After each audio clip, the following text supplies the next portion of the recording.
Welcome back, everybody, to the Elevate Your Leadership show on the Ask the Expert series on AM 790 WNIS. I am your host, Bob Pizzini, and I love all things leadership because I have benefited from good leadership. I've worked for great people throughout my professional life. I've learned many lessons, and I try to make sure that that all gets conveyed to those who work for me. And I continue to learn, and I continue to have success, and I continue to have failure. But we learn from both. We learn from our success and our failure. If you lead anybody in any capacity, this show is for you.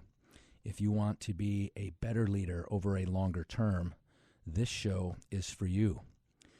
If you want to have greater mental clarity and greater energy, this show is for you. And if you attend my webinar, you will maximize the benefit of all of these aspects of leadership on an open and continuous basis. I'm going to say one thing real quick, and then Damien's got a few questions for me. Leadership is a very personal brand, and you should experiment with things. And it reminds me of one of Bruce Lee's sayings, and I'm not sure in what capacity he said it, but I came across it. Bruce Lee said, research your own experience. Absorb what is useful, reject what is useless, add what is specifically your own. And that's what leadership is. It's an experiment. It's something that you should experiment with every single day, and it's something that evolves on a daily basis. Very interesting. And Bob, you have so much great advice here in the first part of this show, and just the myriad of questions I have. And we do have open phone lines, so if you, the listener out there, have a question, feel free. Join us, 627-7979. Don't wait till the end of the show. Now's your time to ask Bob your question about leadership or about the upcoming webinar right here live on the air. We'd love to hear from you. But in your first segment, when you're talking about boosting up other people, making them also leaders, I feel like you kind of just answered it a little bit, but are people born leaders, or can they become leaders? Or if somebody has never really felt that role and they want to become a leader, how difficult is it for the person that's not a leader at all or doesn't have that experience to become that person? You know, that is a very common question. I was doing an interview with the Chamber of Commerce last week, and Brian Stevens, the president and CEO of the Chamber of Commerce, asked me the same question. And I'll tell you a couple things. One is, I'm not a born leader. I have gone through trials and tribulations and, like I said earlier, success and failure. I'm not a born leader. I think there are people who are raised in households and they're raised in environments where their parents are strong leaders in one capacity or another, or their teachers are strong leaders in one capacity or another, or their coaches, if they play sports, their coaches are strong leaders in one capacity or another. And as children, we pick up on those traits often. And so when we reach the workforce and it's time for us to take a leadership role, there are people who have a tendency to adapt to it faster and maybe a little bit better than others. But that's just based on their previous life's experience. It's not that you're born that way. At least that's my experience, in my opinion. There may be others who would dispute that, but I don't think anybody is born a leader. I think it's something that you are trained in. It's something that you assimilate to. And if you focus on it, and if it's something you really want to get good at, you can get good at it. Thanks, Damien. No, well said. And I see the phone lines are lighting up, so join us at 627-7979, and we'll get right to your phone call. But quick reminder, Bob has a webinar going on. Everybody can get in on this. And Bob, I want you to tell us about who really would be best served to participate in the webinar going on November 15th, 16th, 17th, and 18th at bobpizzini.com. Sure, that's robertpizzini.com. I wrote it down wrong. I was close. Yeah, Robert. That's robertpizzini.com. And I see we have David. David, we will get to you in just a quick second. To answer your question, Damien, who should attend? So obviously owners and executives, business owners, small to medium-sized business owners, large as well, but large businesses usually have a pretty good leadership development process in place. But owners and executives of small to medium-sized businesses should attend. Directors and mid-level managers, operations leaders, human resource professionals, supervisors, high-potential team members, anyone seeking promotion or a new position. We had John called in last week. He's somebody that I was working with and we worked with him to prepare him for a job interview and potential promotion, and he got offered the position. Nice. So yeah, that was really neat. And then really anyone seeking personal and professional growth. My approach to this leadership adventure is not a stiff shirt, clicking through PowerPoints, talking about a bunch of stuff that doesn't even apply. This is high energy. These are things that you ultimately have to personalize. And with that, let's go to David in Virginia Beach. David, you are on the Elevate Your Leadership show. Go ahead. Yeah, it's interesting. Just listening to the first 20 minutes or so. A lot of the skill sets that you're talking about, they go back thousands of years. Quite a few of them are in Scripture. I was just wondering, how much do you draw from some of the really old school teachings? Yeah, great question, David. So The Art of War by Sun Tzu is one of the things that I reference from time to time, and I've drawn some things out of there, and I'll give you a quick example of that. Sun Tzu said, in war, prepare for peace, and in peace, prepare for war. And as a business owner, just going through this whole COVID thing, right, in times of boom, prepare for bust, and in times of bust, prepare for boom.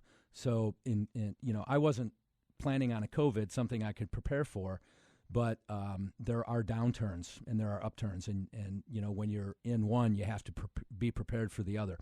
You also referenced the Bible, and without quoting anything specific, I will say there are several teachings in the Bible that apply to business and other aspects of one's life. So, David, I hope I answered your question. Is there anything else you wanted to add to that? Well, there was one. There's so many mantras in business, but one of them that stuck with me is that good times produce bad habits, and bad times produce good habits. That's a great one. I'm going to. Do you know where that came from? I have no idea. Do you know? I don't, but if anybody knows the source of that, I'd love for you to call in and share that with us. So, David, thank you so much for the call. Yeah, sure. All right, we have Keith in Portsmouth. Keith, you are on the Elevate Your Leadership show on WNIS. Go ahead, Keith. Good evening, and thank you. I'm a Navy veteran. I retired as a Master Chief, and one thing that I learned, because you mentioned those you're leading, if you are a strong and effective leader, I believe that by nature you'll be a strong and effective mentor in teaching your subordinates the skills that they need to succeed in their own way. They cannot be carbon copies because there's only one you. And the other things I learned was be humble, confident, not cocky, and you have to sometimes take the training wheels off of your subordinates and let them ride and fall down on their own, and then if they do fall, help them back up and send them back on their path.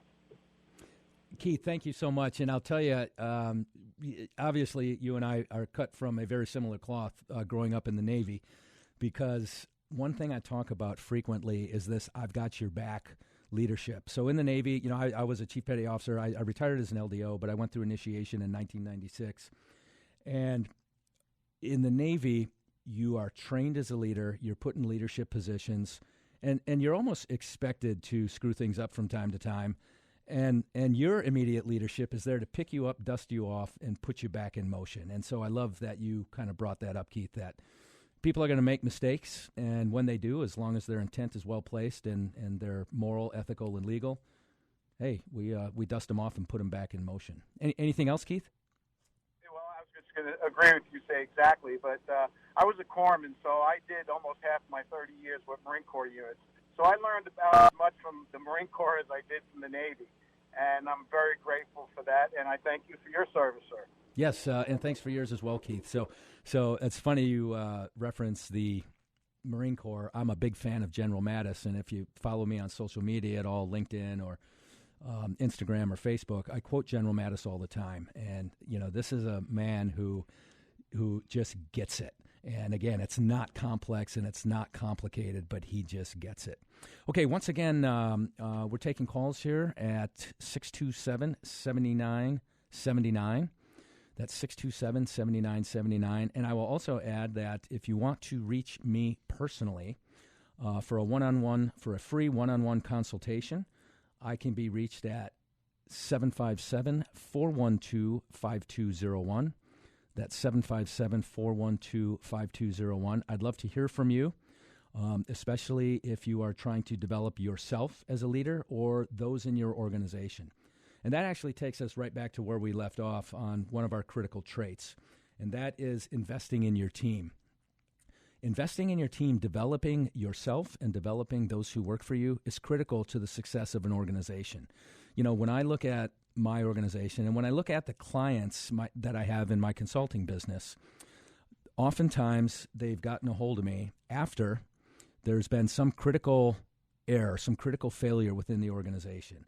And when you do that 5 why analysis, that root cause analysis, it was the neglect of leadership, whether they didn't train people properly or they allowed a poor leader to stay in that leadership role. It always comes back to poor leadership. So investing in your team, investing in leadership development is an open and continuous process. Obviously, with the 35 people on my team, 6 people in my management structure, they have all attended Elevate Your Leadership, or the majority of them have. But it doesn't end there. I just sent 2 of my managers to Texas for a 4-day-long leadership event that I thought was of great value. You know, my team can only take so much of me. Your team can only take so much of you if you're in charge.